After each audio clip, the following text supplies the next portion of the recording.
Good evening, everyone.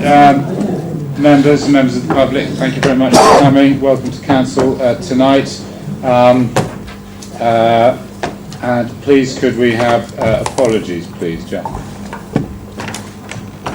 We've received apologies from Councillors Botham, Bright, Flitter, Massey Bloodworth and Purdy.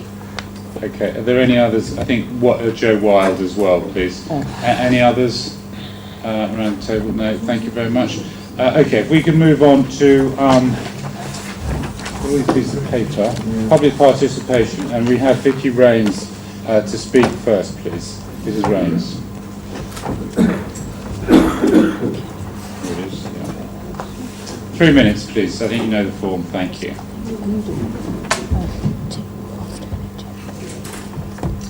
What good news, much needed housing finally accepted for the Peak Park, something we have been requesting throughout the plan period.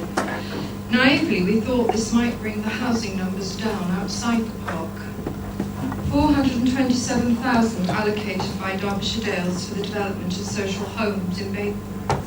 Funding coming from the sale of social homes.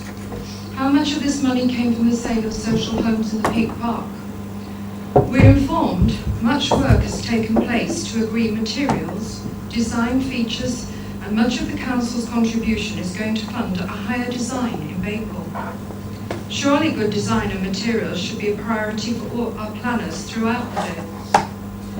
The old spa town of Matlock is surrounded by stunning landscape and dramatic topography. It is predominantly built of stone. MPPF states development should respond to local character and history and reflect the identity of the local surroundings. Policy PD1 of the new local plan requires development to respect the character and identity of townscapes and contribute positively to the area's character. Have councillors not read these important documents? It would appear not. Ignoring government and their own local plan's advice, this council is responsible for the sea of cheap red brick houses at the gateway of Matlock. It must be remembered that the land adjacent to the golf club is a greenfield exemption site. The red theme continues along Chesterfield Road, in excess of 200 homes, predominantly red brick. What an insult to Matlock. Certainly no thought or care for the local vernacular here. No ensuring materials were harmonious with the local landscape. No duty of care. It's probably time to select a planning committee that is evenly balanced, shows more care and empathy, and represents all areas of the Dales, as the present committee has proven that it is not working in the best interest of all, and certainly not for Matlock. I shudder to think what will be imposed upon Tansley if left to the present committee. Thank you. Thank you very much. Thank you very much, Mrs. Rains. I know it's highly irregular, but would Councillor Rose like to make any comment? Well, Now that's, rather than do anything further on in the agenda, that I thought might be helpful. very good, Mr. Chairman. Well, thank you, Vicky, for your usual forthright statements. I mean, I have to say, I was taken by surprise by some of the things you said, and as in a sense, not by surprise. So I'm not going to comment on your observations, I will treat them as far as the worthiness of the planning committee is concerned. You know, the elected representatives are there to represent the people, and you know, the opportunity to change that comes every 4 years. So there's your opportunity if that's the way you feel about some of us. As to your detailed statements about the nature of building in the Matlock and Tansley area, I think that's something we will note what you said. I had thought you were going to ask about Section 106 funding, and I wanted to emphasise that Section 106 planning money could only be spent within the planning area it was raised in, so anything raised in Matlock or Tansley has to be spent within the non-Peak Park area of Derbyshire Dales, or anything with the Peak Park actually extract by way of Section 106 contribution, which doesn't happen that often suddenly, has to be spent there.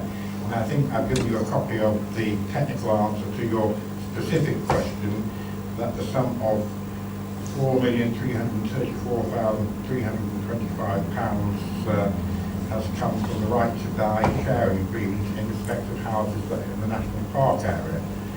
So in a sense, spending that sort of money in Bakewell can be justified because of the funding that's come from sales in the national park part of Derbyshire Dales. So that's all I'm going to say. Thank you very much. We did have another speaker, Mr. Gary Lewis, from the Derbyshire and Lancashire Gliding Club, but I gather he's ill and not present tonight. So if we could move on to item 3, the approval of the minutes of the previous meetings on the 24th of May. I so move. Andrew? Yeah, Did you second? All those in favour, please show. Thank you. And then interest. Are there any interest tonight? No, none recorded. Thank you. Item 5, leaders' announcements. None tonight. Item 6, chairman's announcements. Councillor Monks. I don't have any announcements tonight. Oh, right. Thank you very much. Item 7, committees. To receive the non-exempt minutes of the committees as detailed below. Can I have a mover, please? Councillor Donnelly, seconded by Councillor Atkin. All those in favour, please show. Unanimous. Right, thank you very much. Unanimous. And item 8, we have no questions tonight, so we're moving on to number 9, annual governance statement 2017-18. Karen, please. Thank you, Chair. As the report states, the annual governance statement demonstrates how the Council complies with its own Code of Corporate Governance during 2017-18. The report explains that effective governance is essential if the Council is to meet the challenges it faces at present. These challenges include funding cuts, transformation and greater transparency in decision making. The annual governance statement for 2017-18 is set out in Appendix 1 to the report. We've followed the same layout as for the 2016-17 report, with successes and weaknesses highlighted in the report. The action plan on page 24 of the agenda shows there were 3 items highlighted in last year's action plan. These were financial pressures, safeguarding arrangements and data protection arrangements. I'm pleased to say that with all the work we've done for the introduction of the General Data Protection Regulation, I feel that sufficient's been done now to take the data protection arrangements off the list. But we still face financial pressures and there are still some issues unresolved with regard to the safeguarding. So those 2 remain on and stay for the 2017 action plan. And we've now added a 3rd item onto the 2017-18 action plan, and that's to do with procurement processes which we need to improve. So we're asking members to approve the annual governance statement for 2017-18 and to note the significant governance issues and the action plan. Happy to take any questions. Thank you. Councillor Rose. Well, Chairman, this is the usual annual statement, and I think we've approved these in the past because they do reflect the hard work that's been put into governance and financial arrangements of the council by Karen and her team, and in fact all the CMT and the staff and members. And I don't think I can usefully add anything other than that, we continue to achieve a budget. It's not always easy to do so, and we have to make tough decisions in doing just that. But we continue to manage the authority pretty well, and I think that's on a cross-party basis. Long may it be so. Councillor Catt. Chairman, I don't think there's anything in this report that should come as a surprise to anybody in this room. All of the issues have been brought before us by officers over the last 12 months and been debated either here or in committees. I will second the recommendation. Councillor Mike Ratcliffe. Yes, thank you, Chair. I just wanted to echo what I heard Councillor Rose say a moment ago about the involvement of all parties towards a common end, We have different ways of doing this, and maybe we have alternative solutions, but it is a common end that we're working towards. One of the things, incidentally, that I think I mentioned at the last meeting, and I give credit to our previous chief executive, and I know our newly incumbent one, and nice to see you here, Paul, in your new role, will continue, is this open door policy of listening to all sides and taking on board what we have to say. Now, one of the things I picked out of this report, but I'd like to put into the public arena is the commendations we are receiving about our community involvement, which exceeds that would be expected of us, and that is despite the perceptions that have been voiced recently over certain consultations. We are moving forward in our area of involvement, not least of which, of course, is the public publicity that is provided by our press officer through the medium of audio-visual and his numerous press releases to the public. It would be nice to see a little bit more presence from the local media to report on our transactions, etc. But I know that we are working on that. So, a fair play to the council for its community involvement. There are further savings to be made, and there is a budget gap to be addressed, and I can perhaps pick up on that a little later. And that again is an area that we have in common, as I say, as a requirement and a need for all parties to be engaged with. We would probably, I know, do it differently, and to make the savings in perhaps a slightly different way, using the resources and budgets or reserves, I should say, that we have available. But nevertheless, it is all for the good of this Derbyshire Dales Council. Thank you. Councillor Pauly. Yes, thank you, Chair. I just have one comment, really. It's partial question, partial comment. Very, very full report as usual. But on page 24 on that table there, we've got complete the training for taxi drivers, June 30th, 2018. And I know we've just done a taxi licensing review, and we haven't started, I don't think yet, training taxi drivers, so I can't quite see how we're going to get it done by that date. Do you think that date ought to be changed? Karen?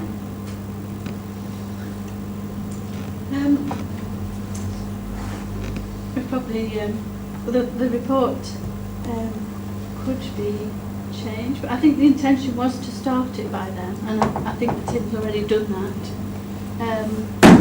But I think they're giving taxi drivers 6 months to complete it. Thank you. Councillor Slack. Sorry. Thank you, Chair. Yes, I'd like to thank Karen for the excellent work she's done. I've read through the report, and it's a first-class report in very, very difficult circumstances with continuing government cuts. It's really done a remarkable job. Karen and her team, I'd like to thank her, Chair.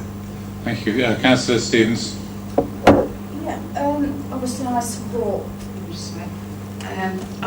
all the recommendations and all the hard work that's gone in. It's just one small question that I've been asked about.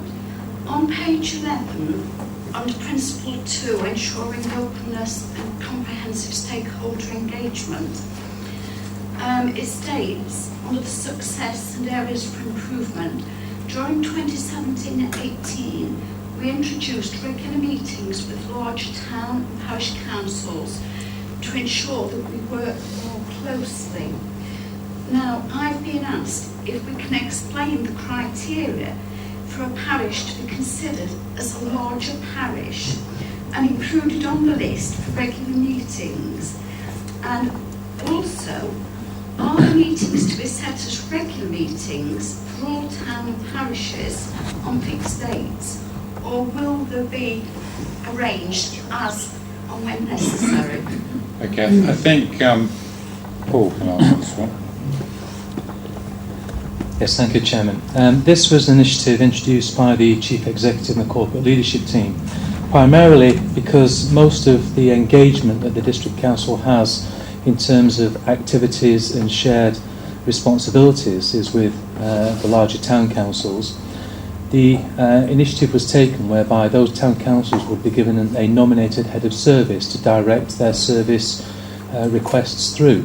That was to ensure that the council is able to understand the issues which are being raised within the locality, but also to enable us to manage our resources efficiently and effectively, as opposed to lots of different officers being contacted. So this arrangement has been in place since the beginning of the year. We are now in the second round of meetings, which tend to take place every 3 months or so. They are proving effective. They are being seen as beneficial, at least to understanding the issues within the larger towns, and it primarily was for that reason that the larger towns, in addition to Matlock Bath Parish Council, because of the number of service issues that we often have to deal with in that particular locality, it's not something which was proposed to be rolled out to all parish councils, sheer because of the number of officers that would be involved and the resources that would take. There are other forums for parish councils to engage with us, so we were seeking to deal with the main service requests that we have from the larger towns. Councillor Anne Elliott, please. Thank you, Chair. I just wanted to point out, yes, these meetings were brought out at the beginning of the year, so Matlock Town Council only had 2. Being an heir now down at Matlock, or just finishing, can I say, to me, it was one of the best ideas that's come out of the District Council. It was really excellent. We had Steve Cates, who came down to see us, and it was beneficial on both sides, so they are excellent things. Thank you. Thank you very much. I've got no other speakers on record. It's been moved and seconded. All those in favour, please show. Unanimous. Thank you very much. So now moving on to item 10, Provisional Revenue and Capital Outturn 17-18. That's Karen again, please. Thank you, Chair. If I can take the report as 2 separate parts. The first part, the revenue expenditure for 2017-18. As the report summary shows, there was an underspending of just under £248,000 for that year, and the key reasons are set out in paragraph 2.3 of the report. We're recommending that underspend be transferred £100,000 to the Capital Programme Reserve and the rest to the General Reserve, and the reasons for that should become clear to members as I take you through the report. If those transfers are approved by members, the position on balances and reserves will be as shown in Appendix 1 to the report and highlighted in paragraph 2.5. That will mean that revenue balances will total £2.1 million and strategic reserves just under £12 million. At the moment, we deem those to be sufficient for the revenue needs of the authority. So, moving forward in the report, the next section of the report deals with council tax and business rates for paragraph 2.6. Members will see that both had collection rates in 2017 that were above the target. Our colleagues in Novato have worked very hard to collect as much as possible, and those collection rates were the best in the last 10 years. So that's good towards our finances because we're collecting more than we expected. Members will see that there's a deficit on business rates collection fund that's quite significant, but that's due to the government introducing reliefs after we'd set the budget. So we actually collected less than we expected for business rate payers, but that was because the government changed the system. So effectively, there's a timing issue because the government will reimburse us with a grant for the shortfall in due course, but that will come in during the current financial year. So it will correct itself in time. The medium-term financial plan and efficiency plan have been updated, but the efficiency plan still shows that we need to identify further savings of about 700,000 by 2021-22. That's a big reduction because it's only just over a year ago that we were saying 1.7 million, and now we're down to 700,000. So we're in the right direction now. So officers will have to work with members to identify savings or additional income to make up that shortfall, or we'll need to use the general reserve to balance the budget. So due to those pressures, in the future, we're recommending that part of the underspend is transferred to the general reserve to be kept there in case we need it in future to balance the budget. Looking at the capital expenditure, you'll see that there's an underspend in 2017-18 of just over £1 million, but that's mostly due to schemes being delayed and not completed by the end of March. So those have been carried forward into the revised programme for 2018-19 as slippage, and they're highlighted in Appendix 4 to the report. So Appendix 4 shows the full recommended capital programme for the next 5 years. And Appendix 5 shows the future capital liabilities, not yet in the programme, but that officers think the council might face. There are sufficient resources available to fund the recommended capital programme and the future capital liabilities, but as it says in paragraph 2.19 of the report, that will only leave about £1.1 million to fund other issues, including the travel assigned and any other unforeseen works or overspends on capital budgets. That might not be sufficient, so we're recommending that £100,000 of the overspend goes into the capital programme reserve to plan for future capital spends. And finally, I've highlighted some of the opportunities and threats facing the council in 2018-19 and beyond in paragraphs 220 onwards for members' consideration. So happy to take any questions. Councillor Rose. I think it's a very comprehensive review, Mr. Chairman, of the council's current position and the hard work that's gone into providing it, and I think it's very wise to recommend that the outturn which we were fortunate to have achieved, because we weren't necessarily assuming we were going to get an outturn this year, last year, is very useful to be able to put it into the two functions suggesting. And I think, our capital programme still remains fairly ambitious for a council of this size. We're talking about over £5 million in the financial year 18-19, this particular financial year. And Karen quite rightly draw our attention, as all would head of resources would, of course, to point out the pitfalls and difficulties that we still face, so we can't be complacent by any means. So I'm happy to move the recommendations 1 to 8 in their entirety. Councillor Catt. Chair, I'll second that. Can I say, first off, thanks to Karen for this report. Very thorough, very precise, and again, there shouldn't be any surprises for any of us here. We've all known what these figures were likely to be. I think we should remind ourselves that the underspend this year is a one-off. It isn't an underspend we could expect to occur each year. Although having said that, the achievement of bringing that target from 1.7 million down to 700,000 is a credit to everybody, officers and members alike. Officers for all the hard work that's gone into putting the proposals before council, and also to members for taking what has at times been some very difficult decisions. And second, the proposal, Chair. Councillor Ratcliffe. Thank you, Chair.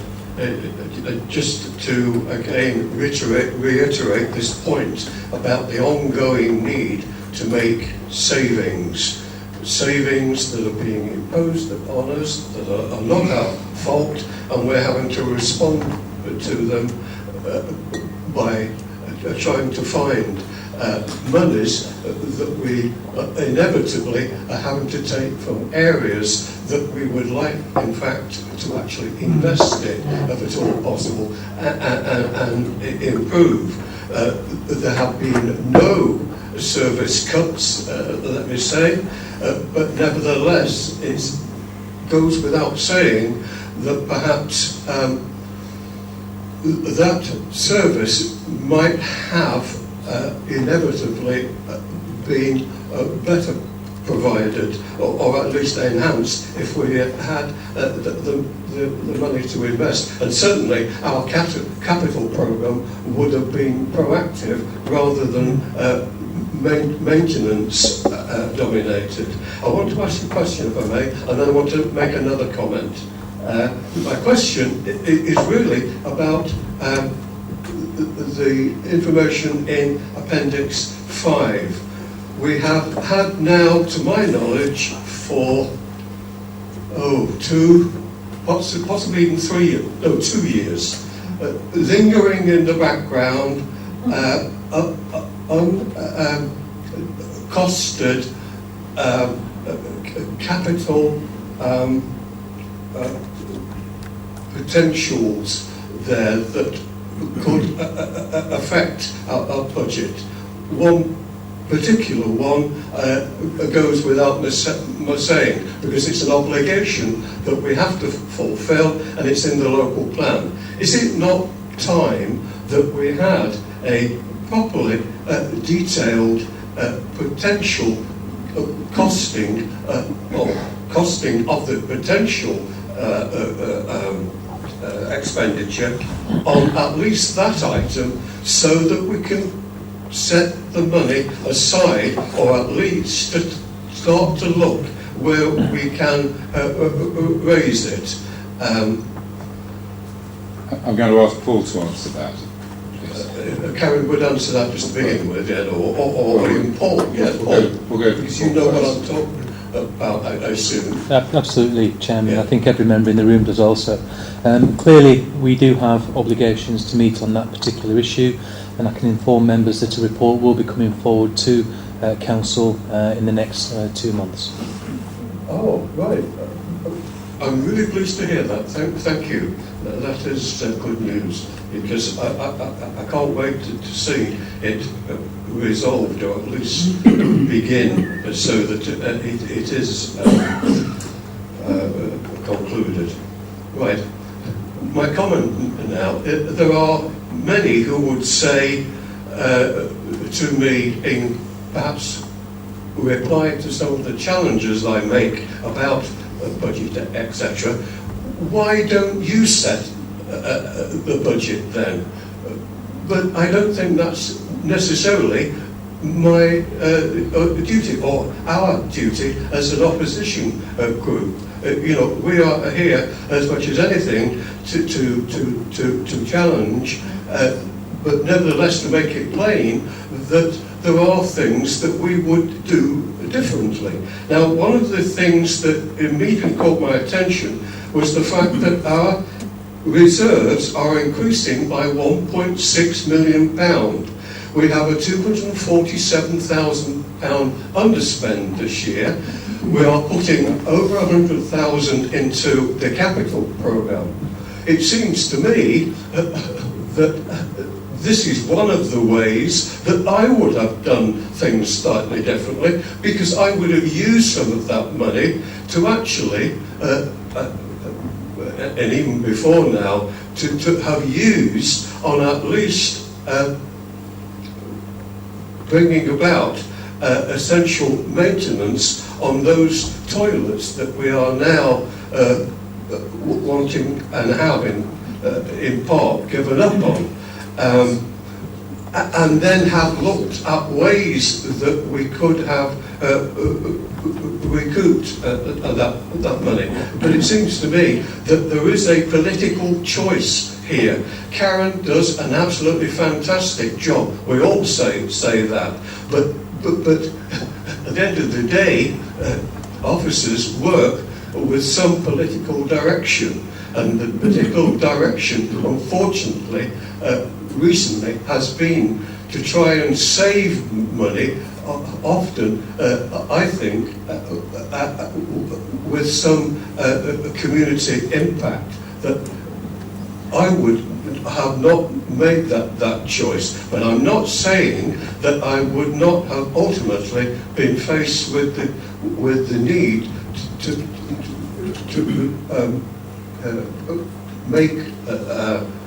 save that money. It's just that I would have been moving the finances around a little differently. Okay, Councillor Cawley. Thank you, Chair. It's a question for Karen, really. I'm on the same table on page 48, Appendix 5, on Lovers Walk, and I'm not going to ask how much it's going to cost because I'm sure we don't know yet.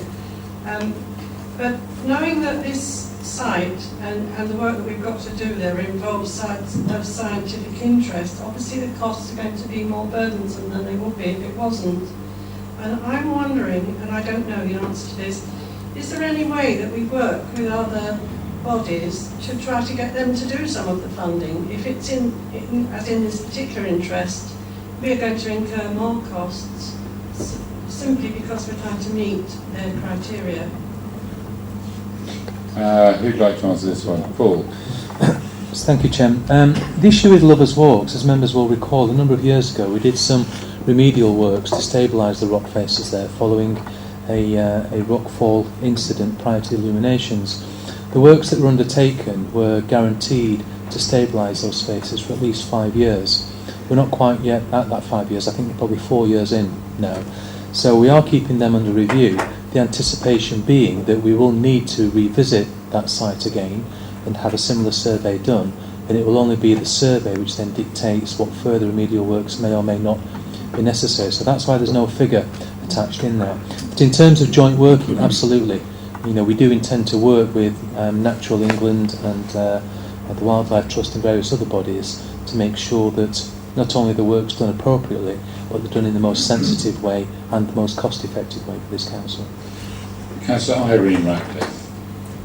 Oh, thank you, Chair. Well, first of all, I'm going to make my comments and then I'll stop my question, if you don't mind. I think it's at the behest of what was said, and I concur with much of what the Leader of the Council has said, but I would not forget that in trying to establish a balanced budget, we have had both parish and town council support and community groups. You cannot, in the way of what we are trying to get to, because we're not over the barrel yet, we want to keep what we can keep, and I think it's worth preserving. I think the other aspect, and my question comes on, are we able to put a capital programme together and complete it within a certain time? And the question is, and I'm coming up to it, is that every year I've been on this council, other than last year, because I did get in the capital programme £50,000 for St Mary's Chedral the year before. So I didn't have to do it. I was quite happy to keep the project going, and I think it was set out well. However, it has been absolutely disastrous. If anybody came to see our carnival, our church, etc., because it hasn't been working, I would like to think, my question is, when will we have a report, because I've had nothing as an elected member about what is happening since, and I think it's really important because we can sit here and uphold the reputation of the council that is justified. Now, this is getting difficult to do with this project, and you have got the backings of the project. Now, my question is, maybe it might be that contractors aren't right, or it may be that the staff who are overseeing it are not doing well. I need to know, to take back to my community, some reassurance that those need to be completed. It was really difficult, and I know that the council here is trying to overcome it, but I don't get any report back at the moment. I think Paul can answer that, please. Thank you, Chairman. Yes, there have been difficulties with that project. I was of the understanding that ward members may have been aware of those difficulties, but I will certainly make sure that ward members are given an update on that project together with the timescale for the completion of the works. Councillor Sue Burford. Thank you, Chair. Once again, an excellent report from Karen and her team, so I do commend her on that.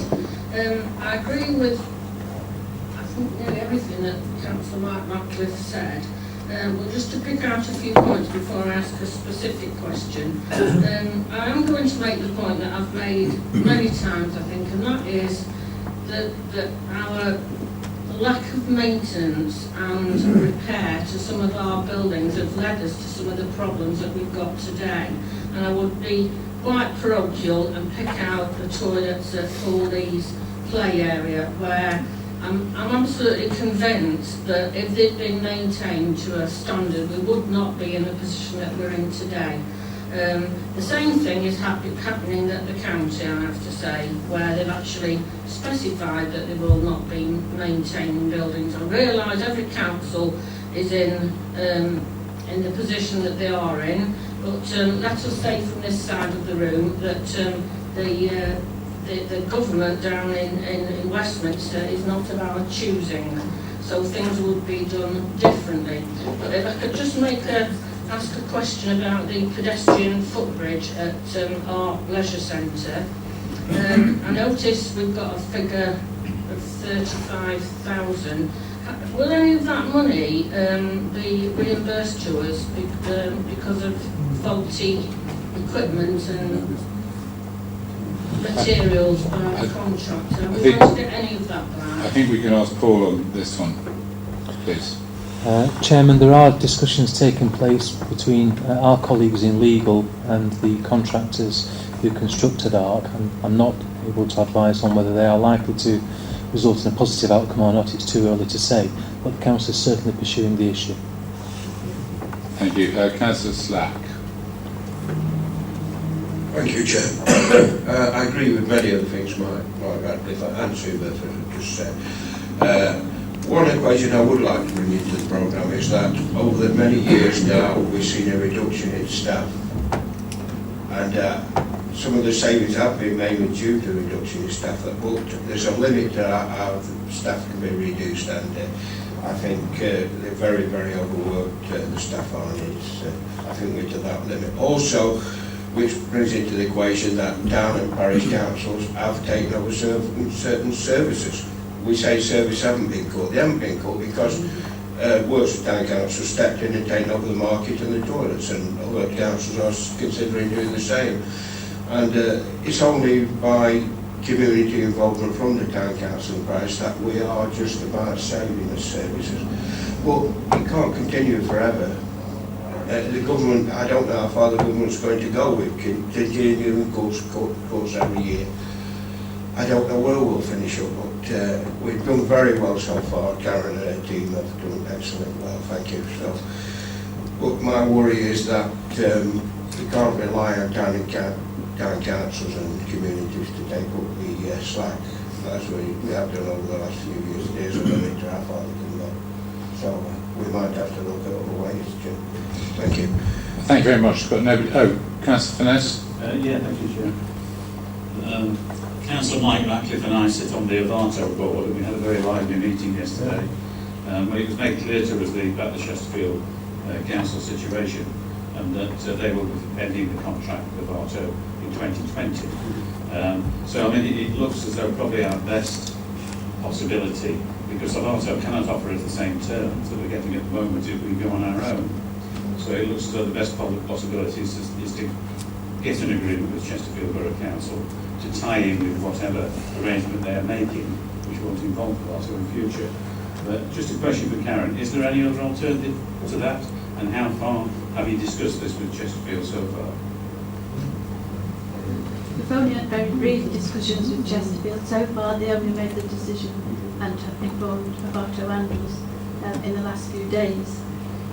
Members will see on a report that's due to come to Governance and Resources Committee in the next few weeks, that one of the service reviews we're planning to do during this calendar year is a review of the Arto contract. And that group looking at that will look at what options are available to the council and what things we might want to change for the future. Thank you. Councillor Martin Burford. Thank you, Chairman. I'd like to endorse previous members' congratulations to Karen and her team for her excellent report and the work that she does on behalf of this council. A number of questions to ask. Also, by the way, I endorse what Councillor Mike Ratcliffe said earlier as well. But on specific issues on the capital programme, I'd like to ask about the temporary accommodation, to the sum of 120,000 in that. Can I assume that's for bed and breakfast accommodation, or is it something else as well? Secondly, the three, if not more, affordable housing schemes. The first one at Bentley Bridge has caused a lot of controversy locally because it's not being built in accordance with the planning consent that's being granted. And can I ask, therefore, for reassurance that the 225,000 contribution to that scheme will not be exceeded? There won't be any extra payments because of the extra costs, if you like, that Harrow Homes, the developers, will have to foot the bill for in order to correct the red brick wall that's being constructed, particularly contrary to planning consent. The next question is the Bakewell ABC car parking improvements. Can I assume that the replacement of areas of grass grid is replacement of that with a similar porous surface of this grass, or is it something different? Because obviously I'd be concerned if it wasn't something similar to or equivalent to what's there already. And what is the reason for the need for this? Is it poor construction or specification? Next question is... Councillor Burford, so how many questions have you got? It may have been best to have been tabled earlier, and that you might get a fuller answer. So. Another three. Deal with those now? I'm not, are all the relevant personnel here tonight? We'll try. Okay, if you could, be brief in the question, then we'll try and be... Parks and open spaces condition surveys, parks and pavilions. I didn't know that this is being carried out, and £250,000 being spent on parks and pavilions.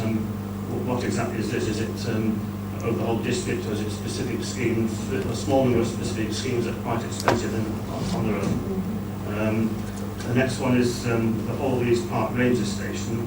Can I have assurance that the £64,900 cost of the remedial works following the damage following the fire, is that all going to be claimed by insurance claim? And then in terms of miscellaneous and other schemes, I didn't know anything about miscellaneous grants previously as a member of this council. Village halls, village car parking playground. Is this a specific heading as a grant scheme? Is it available to any parish or town council or village or whatever to apply for? And finally, planning and conservation enhancement grants. What is the total sum available per year for that? Is it what's been? Is it 8,410?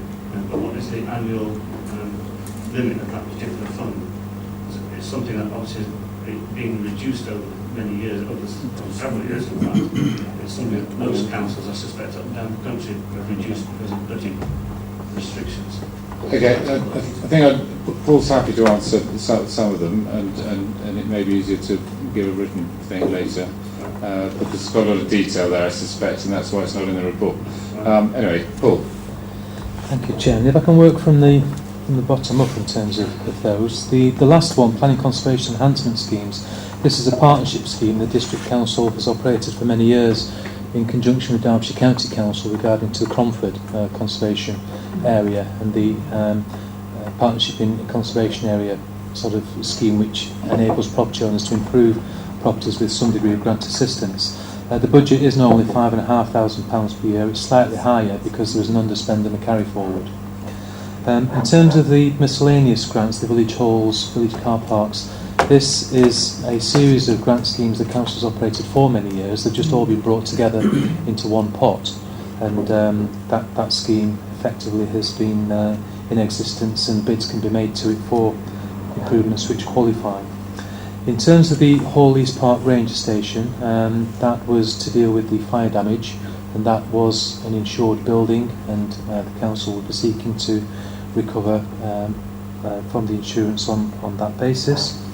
The Parks and Open Space Condition Survey, this was reported to a recent meeting of Community Environment Committee, I think it was, a report which Rob Wilkes brought, and this is something which we've undertaken in partnership with Sport England, and it underpins a lot of the new local plan policies in terms of identifying the need for sport and recreation facilities, and Rob Wilkes will be able to provide much more information on that.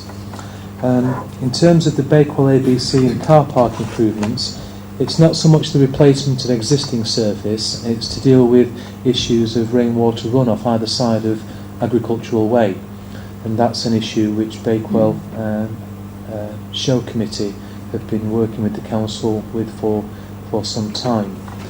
In terms of the Harron Holmes issue, I wasn't aware of the breach of planning control which has been referenced, but in terms of the way that the affordable housing grants operate, then any breach of planning control will certainly not be financed from affordable housing grants.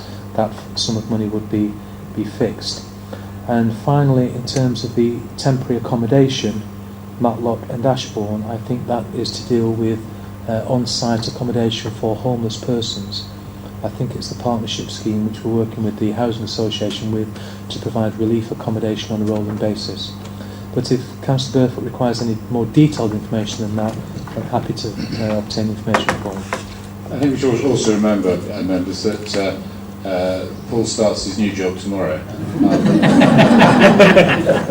I've got nobody other speakers on the table. It's been moved and seconded. All those in favour, please show. Unanimous. Thank you very much. Item 11, performance management. Key and corporate performance indicators out of 10, 17, 18. Steve, please. Thank you, Chair. So here we're reporting back on how the District Council services performed last year, and we've got both high-level corporate targets here as well as performance on our day-to-day services. And I might just mention a few highlights. Karen's already mentioned our excellent performance on collecting council tax and business rates this year, but we're not only good at collecting money, we're also good at paying it out promptly too. Our benefits payments paying to people this year has been the best in the last 4 years, something like 18.75 days to pay benefits to our clients in need. We're also very good at paying invoices in this council. 99.60% of invoices are paid within 30 days. In fact, our average time for paying a bill is only 8 days. And that puts us streets ahead of many other organisations you could think of. So there's some good performance there, Chairman.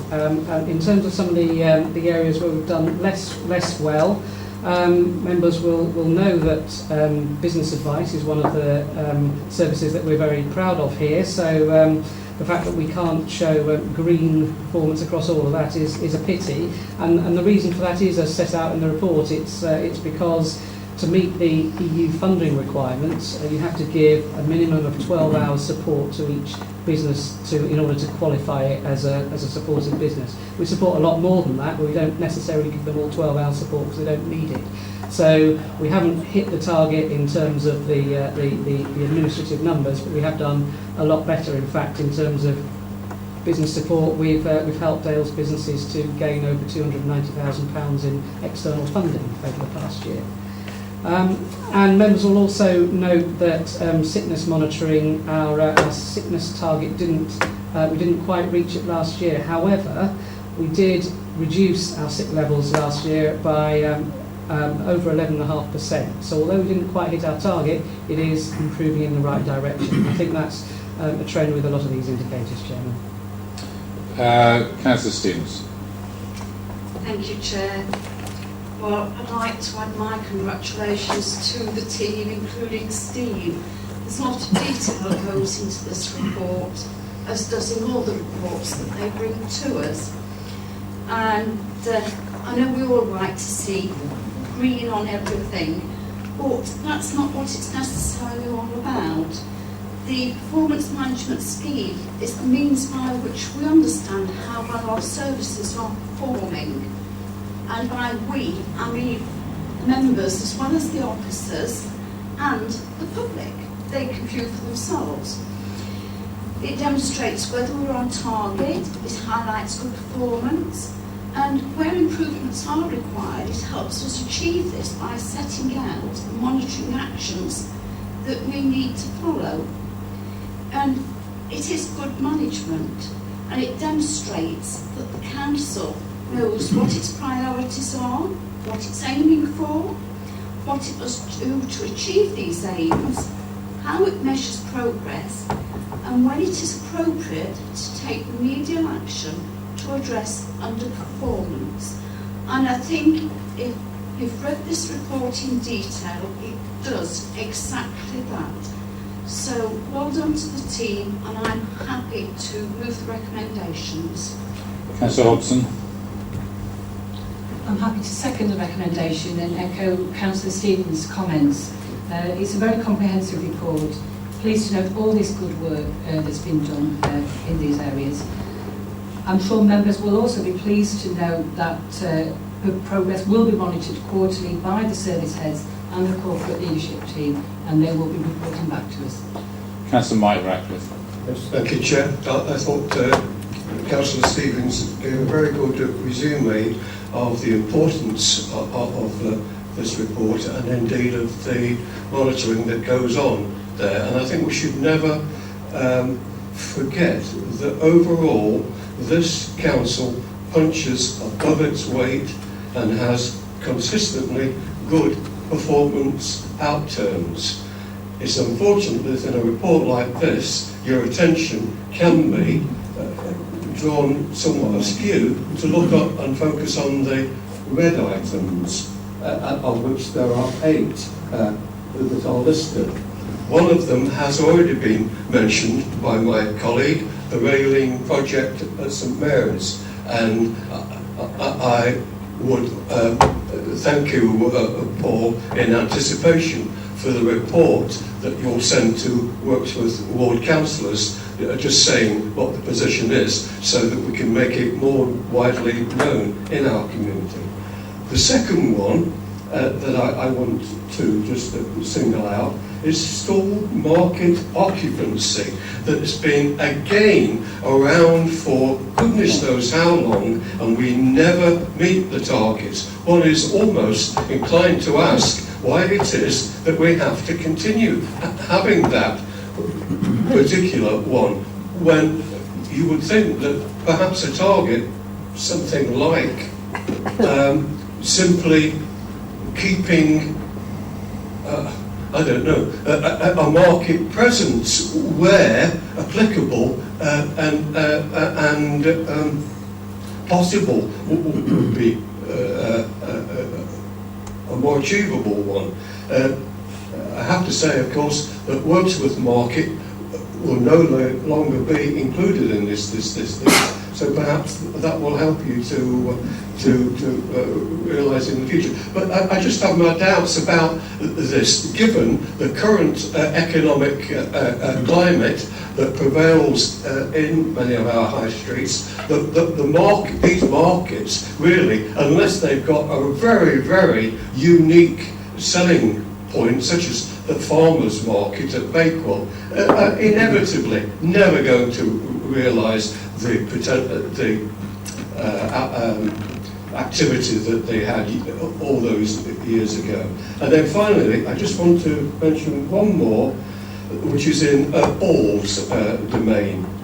I was rather disappointed to see that in planning appeals our percentage outturn now is only 1% below the national average, 31% as opposed to the 32. I'm encouraged to hear that we're going to be doing some in-depth analysis of the reasons why these appeals are being refused. But can I make a plea, accepted or not, that we have this report presented to members on a biannual position, because planning is the most important statutory requirement amongst the very few that we have. And it seems to me that if refusals are coming at this rate, so that, you know, I'm trying to think now on my feet what the previous total percentage, but I'm sure they were a lot less than the 31% that was recorded over the last 12 months. Okay, I think Paul can answer that one. Thank you. I can certainly deal with the last point, Chairman. I think the important thing to remember with appeals is there is a very significant time lag from the point that the planning committee will make the decision, or a delegated decision, to the point whereby you'll go through the appeals process and receive an appeal outcome. Literally, that can be anywhere between 8 and 18 months on the more complex cases. So the figures that you are seeing, a lot of the appeals will have been in the context of us not having an adopted local plan.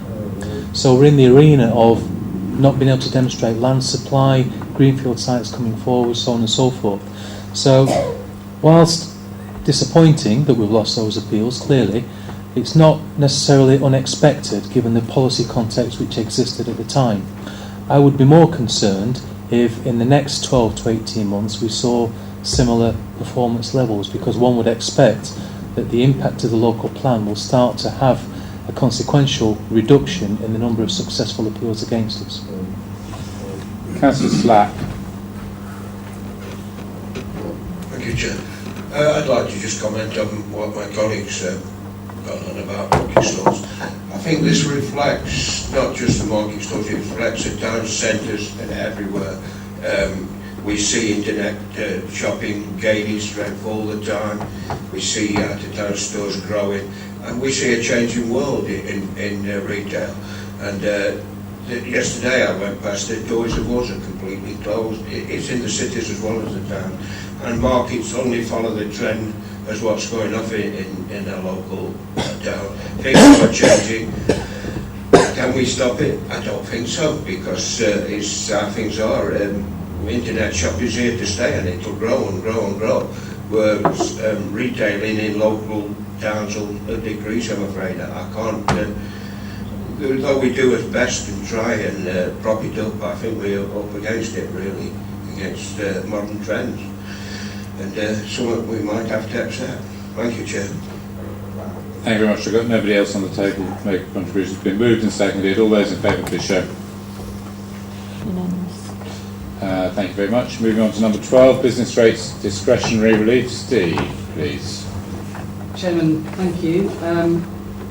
Members will recall at the meeting in March that they considered the results of the consultation that we've done prior to Christmas on business rate discretionary relief, and there was a clear wish from the consultation to support business growth and job creation, but none of the options that we put forward stood out, and in fact officers got a strong feeling that members didn't want to excessively affect the smaller voluntary community organisations which our district is so proud of. So officers went away, and we've over that period continued to seek alternative means of funding the new business rate reliefs we want for business growth and job creation. And I wrote to all members on the 9th of May giving an update on where we were up to. What we have done since then has is to write to 42 of the smallest voluntary community organisations in the district, suggesting that they transfer from discretionary rate relief to small business rate relief. And it might seem counterintuitive, but even though they're not small businesses, they are small organisations and are still eligible in that regard. The benefit of small business rate relief is it's statutory and therefore permanent. Up until very recently it wasn't permanent, which is why up until now these smaller organisations wouldn't have been advised to go onto it. But now the government have made it permanent, and it's therefore best for them, as well as best for the district council, because half of that rate relief money we get back as government grant in that situation. It seems to be the right thing to do, and having written to those organisations, I can give something of an update on what's happened since then. Of the 42, 25 have already replied, and 24 of them have already transferred onto small business rate relief at no cost, just benefit to those organisations and benefit to the district council, because in most cases there is a backdated grant repayment that we're able to claim for those. So that's been something that's very positive. There are, however, 16 organisations that are yet to reply, and I would, if members are willing, let the relevant ward members know after this meeting who those 16 organisations are, or the ones in their ward, if they could urge them to respond. Hopefully that will be in their and our interest, so any support would be greatly appreciated. Should all or most of those 40-odd organisations do transfer to small business rate relief, that will generate to us the business rate relief discount from the amount the government pays back to us. That would be equivalent to what we would, if we'd gone through with the original proposals, be getting by charging the smallest organisations £150 each. So our proposal would be that would be no longer necessary. We wouldn't then look to try to reclaim £150 off those smallest community and voluntary organisations. That would be we originally wrote to about 150 organisations for the vast majority of those, over 140 of them. That would mean there's no change, they're secure in their current position, and those small community and voluntary organisations would be unaffected as we go forward, and yet we'd still be able to raise some funding to support business growth and job creation. It goes part of the way to raising the funding that we need, but not all of it. And that's why in paragraph 3.2, second paragraph 3.2 that you see before you, we are recommending that we go out to consult on capping business rate relief, discretionary business rate relief. Now that would only affect the largest organisations, not the small community and voluntary organisations who members expressed concerns about last time. It will be the larger organisations only that will be affected in that case. But nothing's yet decided. Our proposal, as recommended here, is to go and consult again. We would consult all the organisations we consulted last time, so they're all still very much in the loop and get to express their views as well. We would be consulting from mid-June to the end of July, a 6-week period that wouldn't hit the school holidays. And you know, the fact that by far the majority of those organisations, if this were to be if these proposals were to be accepted, would be unaffected, would hopefully be of benefit and be satisfactory to those organisations. So we're in a better position than we were a few months ago. The fact that we're able to get from small business rate relief half that money back from the government is positive, and I hope that members will recognise what we've done to try and not just cushion but to exempt the smallest organisations from any change is something that will be positive for the Derbyshire Dales, but we are still aiming to get further business rate relief income to support job creation. Councillor Rose. Well, I hope members welcome this report, Chairman, because I think it sort of comes as a relief to me, and I'm sure to many of us in this room, that you know, the dilemma we had at the meeting you had to exercise your casting vote at was, on the one hand, we did genuinely want to help businesses and have a fund to encourage new growth and all of that. But on the other hand, we didn't like the idea particularly of having to sort of raise the money from a number of small organisations. So whoever it was who came up with this brilliant, legal, legitimate scheme to persuade a number of the 45 businesses you talked of to switch to small business rate relief, which fortunately has now become a permanent feature rather than a temporary feature, so it encourages them to do that. I mean, need to pat on the back if they haven't already had that, because it's certainly, as I say, being totally honest about it, a great relief to see that we could find a way forward to satisfy both camps. Clearly there's still a need to consult on the larger organisations, but we're talking about 6 or 7 of those, and I think we mentioned some of them last time, e.g. Chatsworth, and therefore I think this is a well-considered move and one which we should be welcoming, and I will move the recommendations. Councillor Finesse.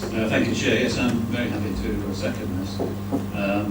It is about a consultation, it's not a decision. The decision will come in September.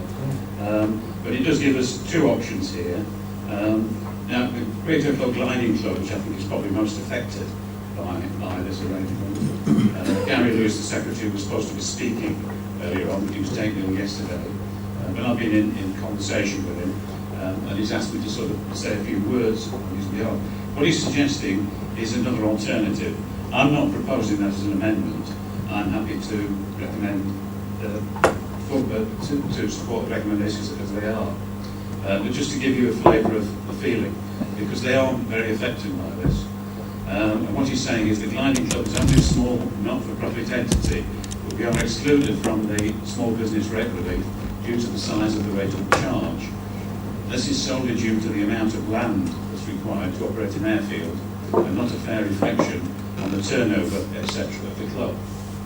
The proposal of capping the discretionary rate relief at either 5,000 or 10,000 seems quite arbitrary and will leave us facing an increase in either 5% or 8% in our operating costs. This seems a little discriminatory. If a cap is going to be applied, surely it would be fairer for it to be a percentage of the rateable value rather than an arbitrary figure. We are not aware of how successful the alternative proposals will be in raising the sum of money the Council is looking to raise, but if they come close to the target amount, shouldn't any proposed changes to the discretionary relief be dropped, or at least include a proposal that only has a minimal impact on those organisations like ourselves? The original consultation identified the Gliding Club as one of the most severely impacted organisations, and nothing would appear to have changed if the proposed consultation goes ahead. I should perhaps add that the land they operate on was given to them, and it is valued at over £1 million, and that's why they are so badly affected by this. But maybe you can answer some questions on that, Steve. Thank you. Councillor Slack. Thank you, Chair. I think we're all very pleased that we are finding a way around this, and thank you, Steve, for all the work you're doing. It would be completely wrong to tax the volunteers. Volunteers that give their time up in charities and sports, and to tax the building would have been totally wrong, and I'm pleased we find a way around it. But I must stress that will the government hold fast to this, Steve? My question is, will they hold fast and not hold to the goalposts? Steve, we'll try and answer that one. He needs his crystal ball, perhaps. Yes, indeed, Chairman. This is as certain as anything is with business rates. It is permanent. Small business rate relief is permanent. And it is something that, as far as business rates go now, it is staying where it is. But with anything to do with business rates, the government does change over time. But it has more certainty than our discretionary relief scheme, so it is better in that regard. With regard to the options that we've got, I think it's certainly the best one that we have. Councillor Irene Ratcliffe. Oh, sorry. Thank you, Chair. It is a question really to Steve through you, Chair. Yeah. and it is perhaps a question on whether or not Councillor Lewis has mentioned that one or two organisations were mentioned in the last group, in the discussions. However, there were no lists, and we have nothing that from organisations within our wards that would be affected. Now, I think that that is something that we need to know in order to come to some discussion when we come in September for this. And I wondered whether or not, my suggestion is that those that will be being charged the amount. I was very pleased to reply to Steve Cakes in terms of one of the organisations, and I suggested that they contact them, and as of you through, they're very, very helpful, and they won't be paying. And a deep sense of relief came across this person. I was so pleased that they had this. They don't feel in sporting situations, but in another thing. So I think we might be able to help as elected members if we get a list in our own wards of those organisations that may well be hit or be saved in that sense. I don't know. But I wouldn't like us to... I'm still not quite happy with this. I am very happy with the intent. And I was very, very happy that we have a committee that we discussed it and debated it well. So that's why we've got it back here. And I think that will be very helpful, those in the communities. And I appreciate the creativity that the officers have come with the report. But I still feel that there are a few things that might cause a problem. Steve. Chairman, yes, Mrs. Ratcliffe would be more than happy to let you know of any organisations in your ward, those that are and are not affected. I mean, there are a very small number that will be affected by this, as Councillor Rose has indicated, a handful. And so for most members, they won't be affected at all. However, getting the good news out to the other organisations that they remain unaffected is still a good thing to do. So she'll make sure you get, if you like, the list of those unaffected as well. I think that will be positive. Oh, yes. Councillor Mike Radcliffe. Yes, thank you, Chair.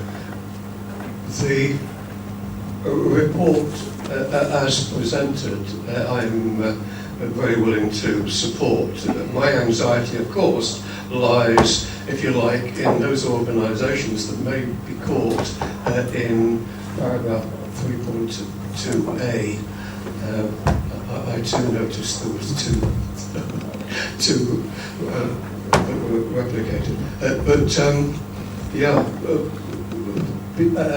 Because for me, the bottom line is still very much that whilst I support business growth and job creation, I don't want to see it at the expense of voluntary and smaller organisations within our communities. They do a absolutely sterling and very valuable job in their own right, and I don't think we should be turning to them and seeking finances from them to something that, again, going back to these alternative ways of doing things that perhaps could be, we could find the money from other sources if we really looked. But what you have come up with here that I think will probably cover the majority of groups that were affected in the previous recommendations when we had that very close vote. I think there's ways of utilising them, as it were, without any detrimental impact. So I'm putting my cards on the table in a way. I'm supporting this, but don't count on me for the next one unless it satisfies my wishes. Councillor Martin Burford. Thank you, Chairman. In thanking Steve Gates for this report and his revised solution to this dilemma for these 42 clubs and organisations, can I ask if you can reply to Councillor Furness's representations on behalf of the Great Code Gliding Club, because it seems that we've got a good point there which needs to be responded to. Steve.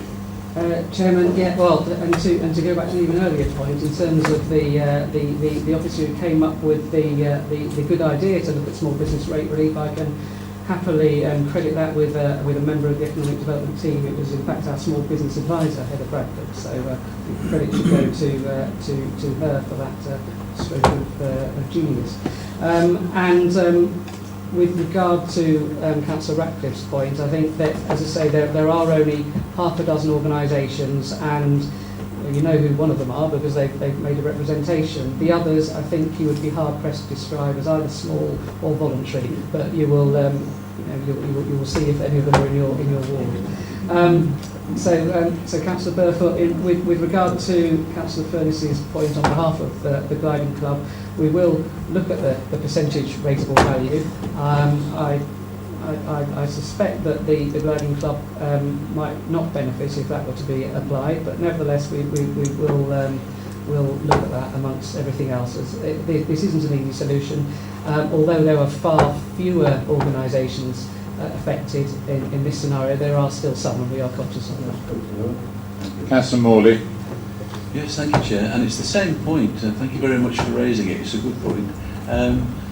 The fact that we have a good free business advice service, Heather Bradford is the one who delivers it, it should be possible for her to go and work with the Gliding Club, for them to revisit their business plan and their pricing policy, to see if they can revisit the prices to pay for another 5%, which would cover the uplift. And of course there'd be no cost to that, so it'd be an elegant solution to the extra cost. Chairman would be more than happy to send Heather to the Gliding Club and any of the other handful of organisations that are affected to see if we can help. Members, I've got no other members on the table. It's been moved and seconded. All those in favour, please show. Unanimous. Okay. City of Dales, I'd like a Bakewell contingent. Councillor Froggatt, would you like to propose the sealing of documents? Yes, certainly, I'll please? propose And it. Councillor Tilbrook, would you like to second? Thank you. All those in favour, please show. Unanimous. Thank you very much, ladies and gentlemen. May I make, I'm sorry to... Of course, the meeting is now finished, correct? Just two requests to you that are not necessarily part of the fabric of this meeting, I know. But meetings like this, because of the number of people here and the fact that we have machines like this, of themselves generate heat. Can I make a request that we have the fans operating during the meetings from now till September? And then secondly, could you please ask for a copy of the new timetable to be sent out to all members? Yes. It is in a draft form, because I've seen it. It should have been finalised, I think, now. Can you get that out? Because people like myself and my wife like to make advance diary bookings. Of course, thank you very much. Thank you very much. Good evening, everyone. Thank you. So,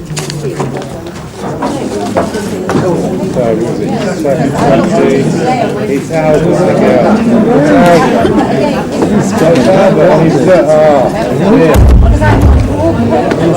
Trying to find it. Well, it was within